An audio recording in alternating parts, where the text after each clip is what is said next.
What is going on, everyone? My name is Andy. Welcome back to another FPL video. In this one, it's transfer tips for Game Week 17. So I'm going to go through some of the popular players being moved in and out of people's squads and discuss whether they are good moves or not. So if you enjoyed the video, make sure to give it a like, hit that subscribe button and help me hit 390k before the Game Week 17 deadline. Otherwise, let's jump into it. All right, let's start with Pedro Porro, who's had nearly 200,000 transfers in already this week. And this one is pretty simple for me. I think the guy is great. And I think outside of possibly Trent Alexander-Arnold, who we're going to talk about in a minute, he is the best defender to buy this week. Obviously, Trippier is suspended, so you can't go for him. I just don't think there's really anyone else that offers what he does. I mean, the Spurs defense isn't perfect, right? I don't think it's going to keep a huge amount of clean sheets. You look at the fixtures they've got: Forest away in 17, Everton at home in 18. Obviously, Everton doing really well at the moment. Brighton away in 19, they always find a way to score. Bournemouth at home in 20, they're attacking really well at the moment. Man United away in game week 21. Look, Spurs could go there and win, but I would expect Man United to score. So the next 5-6 game weeks aren't perfect for clean sheets, but they're only missing Van de Ven now. They've got Porro, Udogie and Romero in that team. It is possible that they'll get a clean sheet or two along the way, and it's what he offers from an attacking perspective. 0.1 expected goals per 90, 0.21 expected assists. Those numbers this season are better than Trent. So I do think we should expect more attacking returns from him as we go over the next few weeks. And I just think for 5.4 million, you got someone that's nailed on. I don't necessarily think is going to get a rest either. I've spoken about that before. If you look at the rest time between their games, there's only one match, I think, which is a quick turnaround.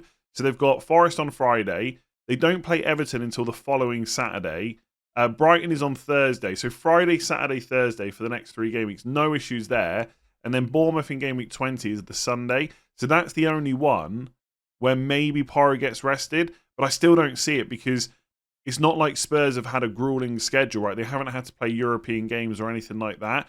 So I just think with all those boxes ticked, the attacking potential, maybe some clean sheets, the lack of being rotated, how good his minutes are, I just don't really have anything bad to say about him. I will say that in a couple of game weeks' time, once we get past, who is it? Brighton and Liverpool for Arsenal, Saliba and Gabriel will be really good options again because Arsenal's fixtures coming up are pretty decent and they are one of the best defences in the league. So from game week 19, they got West Ham, Fulham, Palace, Forest, right? So at that point, maybe you go for an Arsenal defender over Porro, but right now, if you need a new defender this week, he is the one to buy. And also, sometimes you just need that bit of excitement in your FPL team. When I owned him for Newcastle, obviously great because Spurs did really well, but the amount of times he popped up in and around the box, he's making passes into the box, he's taking shots, he's just always there.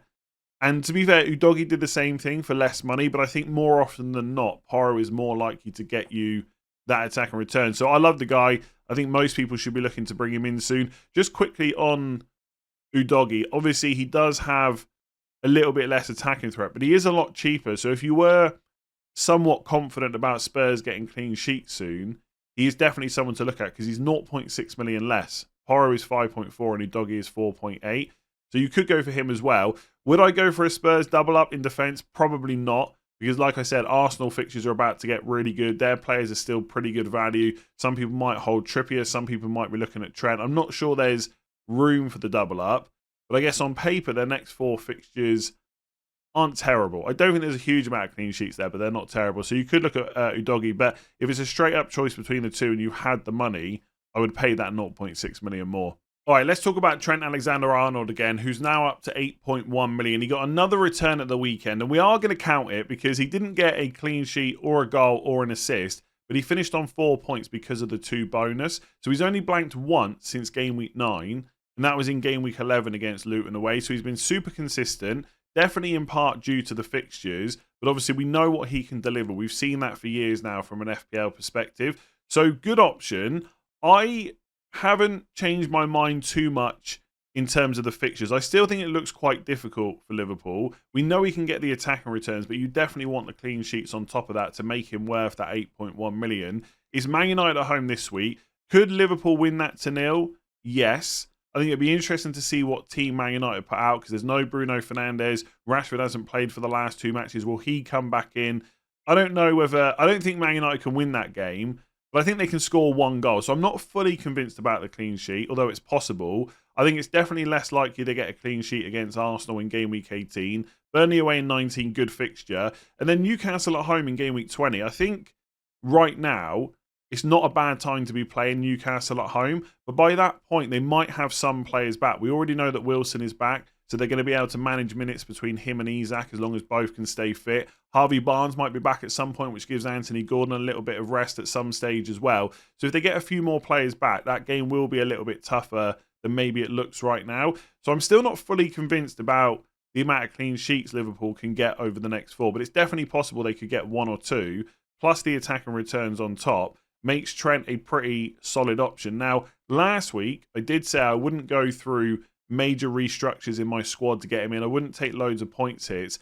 And my stance hasn't changed a huge amount. But one thing that has changed since last week is obviously the doubts about Haaland. Now, if Haaland's out for game week 17, and we still don't know whether he's definitely going to be out or whether we're even going to get that information, but let's say he is, suddenly there's a lot of money to spend. And if most people's route back to Haaland is to sell Salah when he goes to African Cup of Nations, then all of a sudden you can afford someone like Trent in your team. And when you think about the other defenders right now that are great to own, well, Trippier suspended this week. So if you've got Trippier and the money to go to Trent, I don't mind that at all.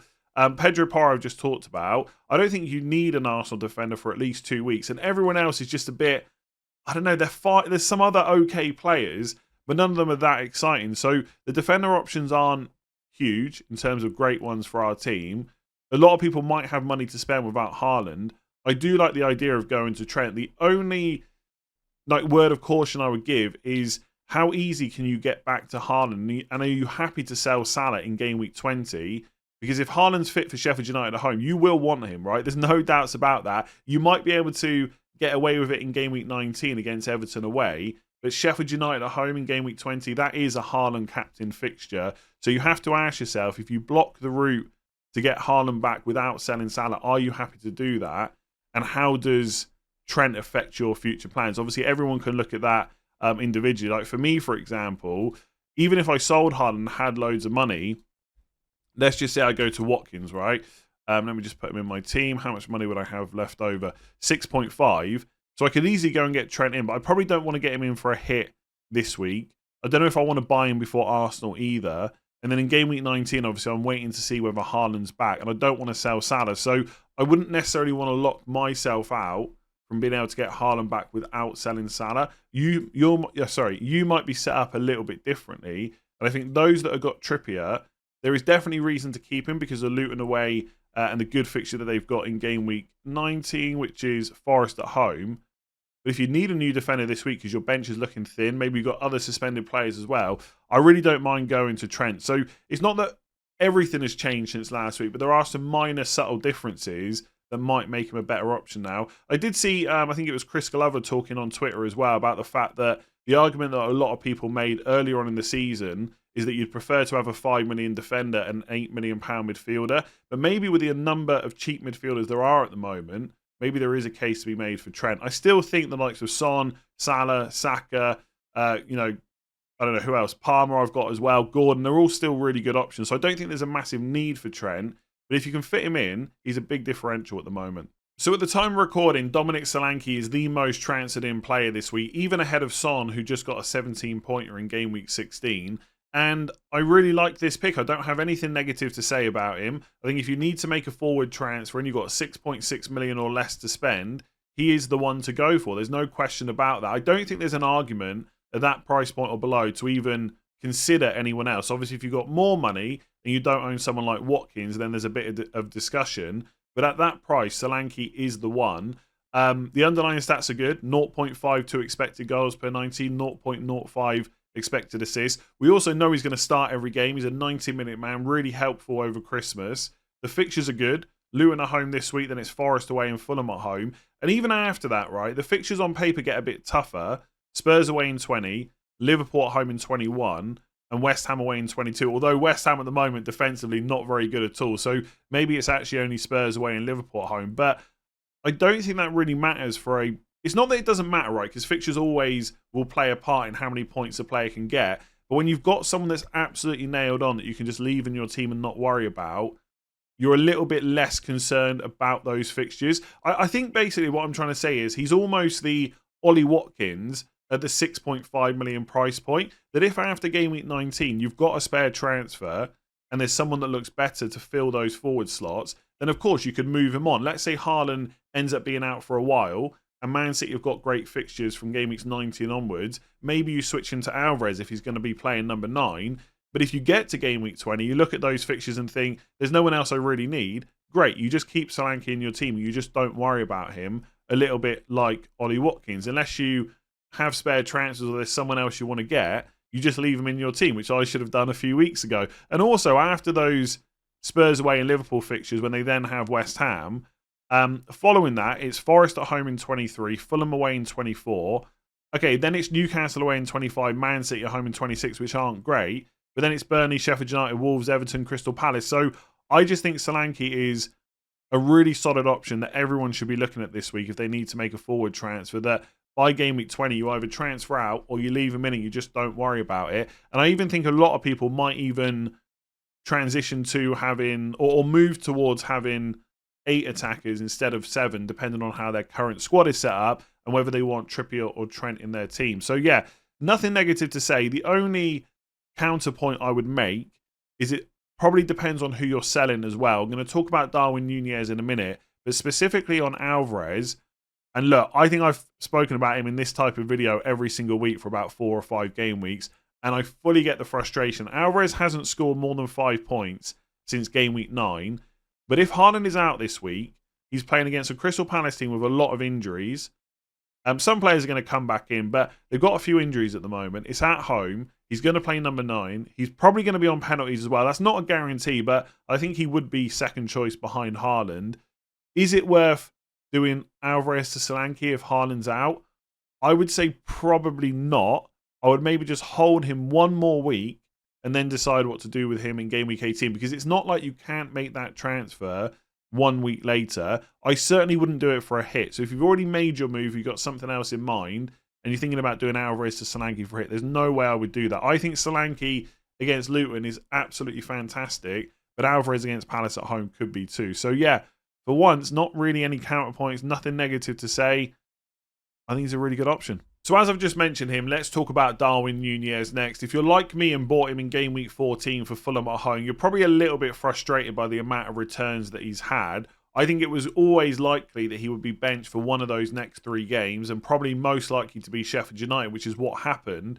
But to get 2, 3 and 2 points in those 3 matches is less than ideal. Let's just say that. I even think that people that were dead set against bringing Núñez in probably expected him to get more points than that. So overall, it's been really bad.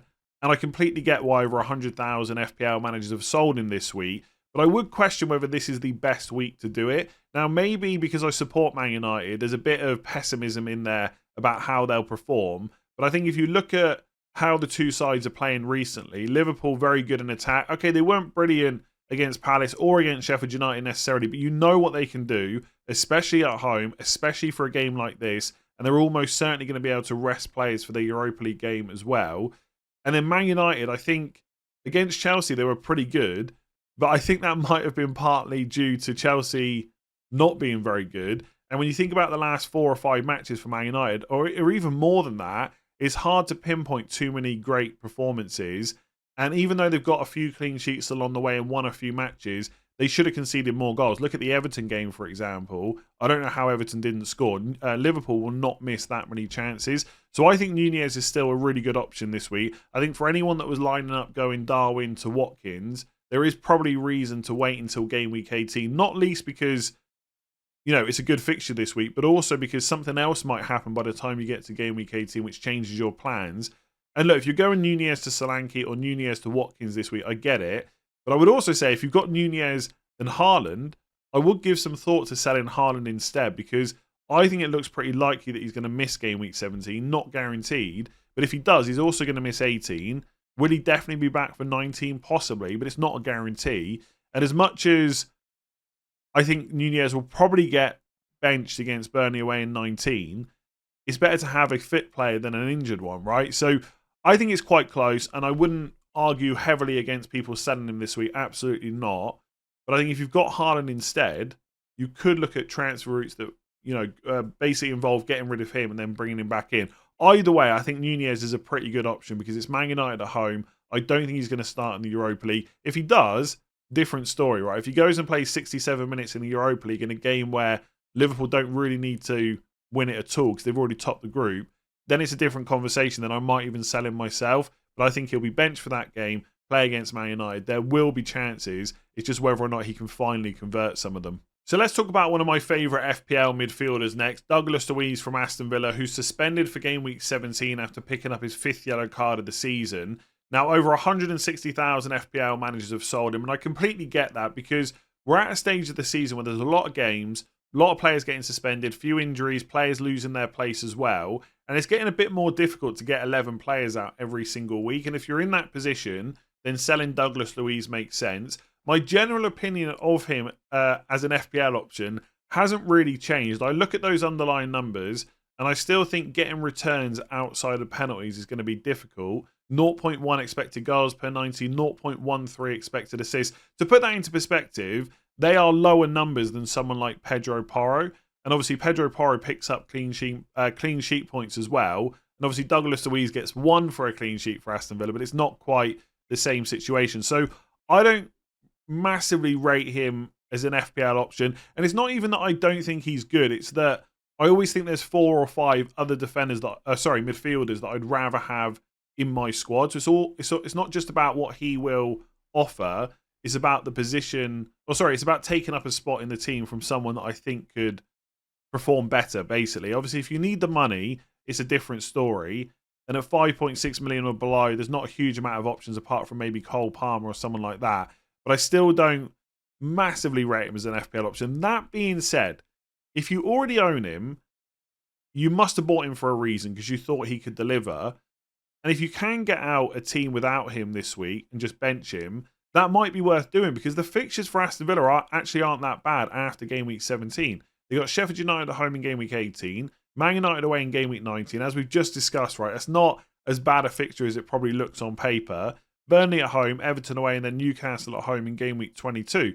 So I would say if you got him because you thought he was going to do well, has that changed? If not, then just bench him this week, put out an 11, and then have him for the good fixtures afterwards. If you are selling him, then I still think the likes of Hwang, Cole Palmer are worth looking at. Anthony Gordon, if you've got a bit more money. It's worth saying that both Hwang and Cole Palmer are on 4 yellow cards. So you could be lining yourself up to sell him to another player that could get suspended the week after. That's why I'd be a little bit cautious about selling him this week. And I can't believe I'm saying that after everything I've said about him in general. After that, it gets really tricky to kind of recommend a midfielder depending on how much money you've got to spend. Like I've just said, Gordon could be an option. I mean, Decore at Everton is probably someone we should stop, or I should stop overlooking. He only costs 5.5 million. He's running at 0.36 expected goals per 90, 0.06 expected assists. He has shown he can get returns from open plays on 6 goals, 2 assists for the season. But Everton's fixtures coming up are really bad. I mean, they're okay, I guess, but they're not great. Burnley away, Spurs away, Man City at home, Wolves away. Like 3 of the next 4 are away from home. And the home game is Man City. And I'm sure they'll give it a go, right? And I'm sure they'll do okay. Is Decore going to keep up those returns? Maybe. But I guess with the yellow card situation, let me just check what he's on. Now, he's also on 4 yellow cards. So do you really want to go there? I mean, this is such a difficult period to manage. Like Leon Bailey, is he going to be available? Probably. How many minutes is he going to get? Let's see. He can't also be on 4 yellow cards. No, he's on 1. Okay, so Leon Bailey maybe. And then you're kind of scraping the barrel is a bit harsh, but there's not anyone that massively stands out. Like Iwobi at 5.3 million. His underlying numbers are okay. He is on 2 yellow cards. I don't know. As much as I don't really rate Luiz, I just think for a lot of people it probably makes sense just to hold on to him. But as you can imagine, I've got no issues if you want to sell him. There's lots of other midfielders that I would prefer in my team. So goalkeepers don't tend to make it into the transfer tips video because usually during a season you don't make a huge amount of goalkeeper transfers, although this season seems to be a little bit different. Some of you might have just bought in Sanchez from Chelsea. He's now injured. At the time of recording, I don't yet know how long he might be out for. We're waiting for an update from Pochettino, so we'll have to wait until later on in the week to get that. But if you are making a goalkeeper transfer, let's talk about Emi Martínez at Aston Villa. Now, a lot of this will come down to how much money you've got to spend. But I do think at this stage, if you've already made 1 or 2 goalkeeper transfers, you probably want to get to the point where you're not making too many more until you wildcard again. And I think Martínez overall has got pretty good fixtures. He does cost 5 million, so he's a bit more expensive than what most people will already have in their team. But he might be worth it, right? He's not going to get rotated. He's always going to play unless he's injured. Brentford away is okay. And bearing in mind, Brentford are missing a lot of players at the moment, especially in Burmo, so that doesn't help their attack. Then you've got the same fixtures I just spoke about with D.Luiz. Now, if you go a bit further than that, after Newcastle, you've got Sheffield United, Man United, Fulham, Forest, Luton. All good fixtures, I would say. Mostly, anyway. Then it's Spurs at home in 28, West Ham away in 29, Wolves at home in 30. And to be honest with you, by that point, you'll either already have wildcarded or you'll be looking to wildcard soon. So I think he's one of, like fixture-wise, I think he's one of the best options to look at bringing in if you can spare that money. Let's just use this as a way to talk about other goalkeepers as well. Like, Leno keeps making me look really stupid because I don't rate the Fulham defence that highly, and yet he's the highest scoring goalkeeper of the season. He got 9 points against West Ham, 6 points against Forest, back-to-back clean sheets in good home fixtures. I still think outside of Burnley at home in 18, the next 4 are not great. They've got Newcastle away in 17, then it's Burnley at home in 18, Bournemouth away in 19, Arsenal at home in 20, Chelsea away in 21. But after that, they then have Everton at home, Burnley away, Bournemouth at home. So I guess overall, if we're looking at the same kind of time frame from now until game week 30, the fixtures overall are okay, but I would still say Martínez is probably slightly better. Bearing in mind, Leno is now 4.7 million. He's not 4.5 any longer. Just kind of sticking in and around that price. I probably wouldn't go for a Nana right now. Man United defence, it feels like a very bad time to be jumping on them. Pickford has been super, I wouldn't say consistent, but he's been pretty good this season. 3 clean sheets in a row. I still look at the fixtures that Everton have got, and just no period did they have a good run of games. Like, if you look from now until game week 30, they've got to play Spurs away, Man City at home, Villa at home, Spurs at home, Man City away, Brighton away, Man United away, and Liverpool at home. So from now until game week 30, those 8 fixtures are all fairly tough for clean sheets, I would say. But Pickford's only 4.4 million. And you know he's not getting rotated either. So from a kind of set and forget, not have to worry about any other goalkeepers for a while, I wouldn't completely rule him out. I'm still not fully convinced by Bournemouth defence, but you could look at Neto as well. And obviously, if you've got even more money to spend and you can cover the blank in game week 18, then Ederson could be an option as well because of the fixtures that Man City have got. There was a tweet that I retweeted yesterday to say that Dubravka might be carrying a shoulder injury. I'm not sure how much there is in that, and we will see Newcastle play in the Champions League this week. So if he plays in that game and he's not injured or anything like that, I wouldn't even worry about goalkeepers because the next 3 fixtures for Newcastle are pretty good. Areola might get his place back as well. But yeah, outside of that, I think you're probably looking at players like Pickford and Martínez. So Martínez has had over 100,000 transfers in this week, and I think he looks pretty good.